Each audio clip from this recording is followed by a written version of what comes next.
Friends, तो कैसे हैं आप सब। आज है day 14 of 40 days series of advanced cost accounting. Unit first जो है वो हमने पिछली वीडियो के अंदर कंप्लीट की थी, जिसके अंदर हमने कंप्लीट किया था distribution of office overheads and distribution of selling and distribution overheads. तो अगर आपने वो वीडियो नहीं देखी है तो जो उसका लिंक है वो डिस्क्रिप्शन के अंदर है, आप लोग जाके चेक कर सकते हैं। जितनी ही बड़ी हमारी फर्स्ट यूनिट थी उतनी ही छोटी हमारी सेकेंड यूनिट है। फर्स्ट यूनिट हमारी देख लो 13 दिन में कवर हुई है, बट ये हमारी छोटी सी यूनिट है तो अच्छा है। फर्स्ट यूनिट हमारी बहुत बड़ी थी। तो अब हम स्टार्ट करते हैं यूनिट सेकंड को, process costing, job costing and contract costing. Process costing, work in progress, inter process profit, by profit and joint profit and job costing and contract costing. ये हमारे टॉपिक है जिनको धीरे धीरे हम अपने वीडियोस के अंदर कवर कर लेंगे। आज की जो हमारी वीडियो है उसके अंदर हम कवर करेंगे process costing. What is process costing? Process costing. Companies determine item cost by tracing the cost of each stage in a production process instead of tracing cost for each individual item. After adding up the cost of all the step of the process, they divide the total cost of the number of items, and this is called a cost per unit. For example, a paper company might trace the cost of each stage in the process of turning wood pull up into a reams of papers, and they divide the total cost by the running of the reams to get the cost per reams. Process costing, देखो नाम से हमें चीज़ का पता चल रहा है। Process मतलब कोई काम चल रहा है, कोई किसी काम को करने की जो प्रोसेस होती है कि भाई अगर हमें पेपर बनाना है तो पेपर को बनाने के लिए जो प्रोसेस होगी वो प्रोसेस होगी। अब कोस्टिंग का मतलब वो प्रोसेस करने के लिए जो कॉस्ट लग रही है ना। सिंपल अगर हम तरीके से अगर ये बात समझें तो सिंपली यही चीज़ दी गई है कि जो काम हम कर रहे हैं, कोई चीज़ अगर हम बना रहे हैं तो उस काम करने में, उस प्रोसेस में जो कॉस्ट लग रही है उस कॉस्ट को कैलकुलेट करके एक पर यूनिट ऑफ कॉस्ट को निकाल के लेके आना है, उसको प्रोसेस कॉस्टिंग बोलते हैं। इट मीन्स प्रोसेस कॉस्टिंग का मतलब है जब आप कोई भी प्रोडक्ट को बना रहे हो, उस प्रोडक्ट को बनाते वक्त उस प्रोसेस में जितने जितने कॉस्ट लग रहे हैं उस कॉस्ट को आप कैलकुलेट करोगे। आप देखोगे कि भाई इतनी कॉस्ट यहाँ लगी, इतनी कॉस्ट यहाँ लगी, उसके अकॉर्डिंगली फिर आप टोटल कॉस्ट को डिसाइड करोगे, ना कि बनने के बाद आप उस कॉस्ट को डिसाइड करोगे कि भाई क्या क्या मतलब क्या कॉस्ट लगी है। नहीं, प्रोसेस के अकॉर्डिंगली फिर आप कॉस्ट को डिसाइड करोगे। जैसे इन्होंने एग्जांपल दिया है, एक पेपर कंपनी के अंदर पेपर अगर बन रहा है तो सबसे पहले हम देखेंगे भाई पेड़ कटाई में कितना पैसा लगा, पेड़ को काटने के बाद उसको ट्रिम करने में, उसको बनाने में कितना पैसा लगा, एक पेपर को बनाने में वो जो प्रोसेस है उस प्रोसेस के अंदर कितनी कितनी कॉस्ट लगी है, उसके अकॉर्डिंगली फिर हम डिसाइड करते हैं। वो होती है process costing. Of process costing. Process costing can be easier to use than other costing method, and it can help companies zero in on any area of potential cost cutting. Process costing जो है वो बहुत helpful रहता है, easy to use रहता है कि मतलब जो और मेथड्स हैं कोस्टिंग के उनसे हेल्पफुल रहता है, इजीली हम उसको यूज़ कर सकते हैं। Ease of use for companies making many similar goods, process costing is more practical and simpler to use other than costing methods and such as job costing, which involves tracing the cost of each item and component part along the managing payrolls and other material and it's बहुत आसान रहता है ये method.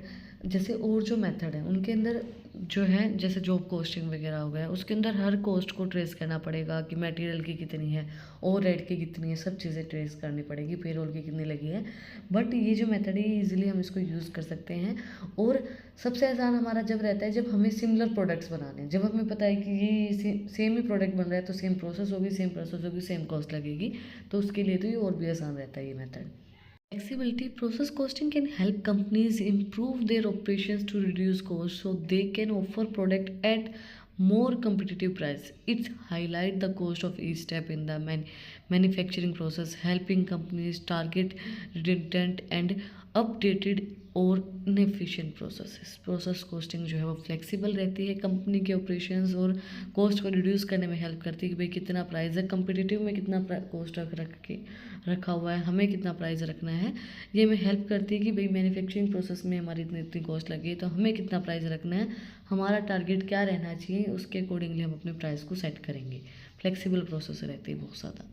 The competitive price according to the market condition, price को उसके accordingly ही fix करती है। Standardised process costing applies the same standardise costing each period, enable companies to compare change in cost over time. This help companies ensure that cost align with budget expansion and identify areas for investigation. Process costing जो है वो standardise करती है costing methods को। ये बताती है company के अंदर भाई कॉस्ट कितनी लगी है कितनी नहीं लगी है, उसको कंपेयर करने में हेल्प करती है और इंश्योर करती है कि भाई कॉस्ट जो है हमारी बजट लाइन के अकॉर्डिंगली है, जितनी प्रोसेस के अंदर लगी है उसके अकॉर्डिंगली फिर हमने कॉस्ट को डिसाइड किया है। और इन्वेस्टिगेशन करने में भी और किसी भी एरिया में मतलब हमें लगाना है कि हमारा बजट कितना लगा है, क्या प्रोसेस रही है, उस प्रोसेस में कितना कितना बजट लगा है, तो उसको बताने में भी प्रोसेस कॉस्टिंग हमारी हेल्प करती है। इसके फ़ायदे तो नुकसान तो हमें ही झेलने पड़ेंगे। Cons of process costing, potential disadvantages of process costing include inaccuracy, मतलब सबसे पहले होता है कि एक्यूरेट नहीं होती है, हमें नहीं पता चलता कई बार कि भाई एरर आ सकती है कि क्या प्रोसेस रही, कई बार कुछ चीज़ें मिस हो जाती हैं। Error process costing determine the cost of each unit based on the overall cost of department और stage involve in manufacturing. Errors can be caused by including non production cost in the calculation. अगर हमने कोई non production cost calculation में लगा ली जो production में थी नहीं, या कुछ भी मतलब ऐसी प्रोसेस जो हुई नहीं या फिर जो हुई है वो हमने नहीं लगाई, हो सकता है ना, दोनों ही चीज़ें हो सकती हैं, तो एरर आ सकती है। Calculation difficulties, process costing also relies on calculation of equivalent units which are determined by assigning cost and to finished goods at the start or ending of any accounting period. Companies include the value of the work in process and balance sheet, the real cost of these unfinished goods, and vary. For example, if the price of raw material fluctuate from month to month, if companies does not accurately estimate the cost in work in progress item, they will end up with the inaccurate product cost. ऐसी चीज़ इन्होंने बोली है, difficulty आ सकती है calculation के अंदर। अब इन्होंने बोला है कि जो रॉ मटेरियल का प्राइस है वो हर महीने चेंज हो रहा है। अब हर महीने चेंज हो रहा है तो हम एक्यूरेटली किस तरीके से निकाल सकते हैं कि एस्टिमेशन किस तरीके से लगाएं वर्क इन प्रोग्रेस हमारा कितना रहा है, तो फिर अनएक्यूरेट प्रोडक्ट कॉस्ट आएगी। अब प्राइस तो रॉ मटेरियल का हर महीने बदल रहा है, तो हर महीने बदल रहा है तो किस तरीके से हम प्रोसेस कॉस्टिंग को कर सकते हैं।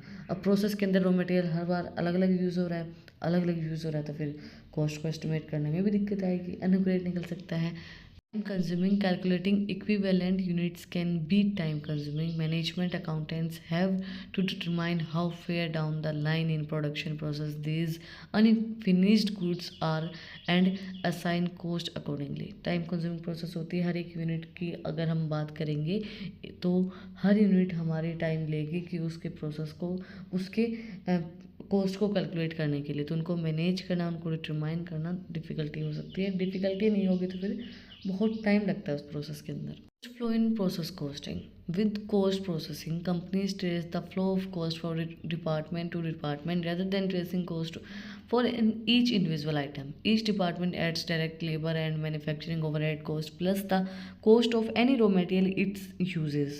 Companies may use separate work in progress inventory accounts for each department or stage in the process. देखो प्रोसेस कॉस्टिंग जो है वो हेल्प करती है डिपार्टमेंट टू डिपार्टमेंट कॉस्ट को कैलकुलेट करने के लिए। ये ऐसा नहीं करती है कि भाई हमें एक एक यूनिट की कॉस्ट को कैलकुलेट करना है, एक डिपार्टमेंट की कॉस्ट को कैलकुलेट कर लेते हैं, उसकी लेबर कॉस्ट है, मैन्युफैक्चरिंग है, ओवरऑल कॉस्ट है, सबको देख के उसके अकॉर्डिंगली कॉस्ट को देखते हुए कितना मटेरियल यूज़ हुआ है तो उसके अकॉर्डिंगली कॉस्ट को कैलकुलेट करने में हेल्प करती है डिपार्टमेंट टू डिपार्टमेंट, ना कि एक यूनिट से एक यूनिट। कॉस्टिंग कॉस्ट फ्लो दी गई है हमें, direct material, direct labour, manufacturing overhead applied. देखो VIP inventory department A, VIP inventory department B, VIP inventory department C. उसके बाद क्या होगा, फिनिश्ड गुड्स इन्वेंट्री इसके अंदर जाएगा, देन हम कॉस्ट ऑफ गुड्स सोल्ड हम अपनी निकाल लेंगे। What are the steps in process costing? There are 5 basic steps in process costing. First was determine the number of complete item plus unfinished items product during each period. हम बताएंगे कि भाई complete items क्या हैं और जो unfinished item है जो प्रोडक्ट के अंदर उस पीरियड के अंदर यूज़ हुए हैं वो भी हम बताएंगे। Translate the work in progress item into equivalent unit of finished goods by multiplying the number of unfinished item by the percentage of complaint. हम ट्रांसलेट करेंगे वर्क इन प्रोग्रेस आइटम कितने लगे हैं, फिनिश्ड गुड्स कितने लगे हैं, multiply करेंगे number of unfinished items और परसेंटेज उसके निकालेंगे। Total the direct material and conversion cost of each stage in the process. फिर उसके बाद जो डायरेक्ट मटेरियल उसका टोटल करेंगे, वो प्रोसेस उसके अंदर डायरेक्ट जो मटेरियल है वो कितना लगा है, then divide the total cost by the number of unit to obtain the cost per unit. उसके बाद हम डिवाइड करेंगे जो टोटल कॉस्ट है और जितनी हमें कॉस्ट पर यूनिट ऑब्टेन हुई है। Then design cost for complete and incomplete product. उसके बाद हम डिसाइन करेंगे कि क्या कितनी तो हमारी कॉस्ट लगी है कंप्लीट प्रोडक्ट की और कितनी हमारी कॉस्ट लगी थी, मतलब कितनी तो इनकम्प्लीट प्रोडक्ट की कॉस्ट है और कितनी कंप्लीट प्रोडक्ट की कॉस्ट है, उसको हम डिसाइन करेंगे। सिर्फ टुडे आज हमने कंप्लीट किया process costing work in progress. अगर आपको कुछ भी डाउट है, कुछ भी पूछना है तो कमेंट में आप मुझसे पूछ सकते हैं। और अगर आपको इन टॉपिक्स की PDF चाहिए तो टेलीग्राम चैनल का लिंक भी डिस्क्रिप्शन के अंदर है, आप लोग जाके वहाँ पे आप मुझे फॉलो कर सकते हैं। और भी इंटरेस्टिंग रील्स को देखने के लिए इंस्टाग्राम चैनल का लिंक भी डिस्क्रिप्शन में है, वहाँ पे भी जाके आप मुझे फॉलो कर सकते हैं। और अगर आपने वीडियो को यहाँ तक देखा है तो प्लीज़ सब्सक्राइब करो, बटन पे एक मुक्का मार दो, बेल आइकन प्रेस करो, ताकि जो सबसे पहले अपडेट है वो आप लोगों के पास आए। इसमें आप लोग का ही फ़ायदा है, मेरा क्या फ़ायदा है भाई, आप लोग को ही नई अपडेट मिलेगी। फिर मिलते हैं एक नई वीडियो के साथ, एक नए टॉपिक के साथ। Like share and subscribe. Thank you for watching my video and enjoy your life.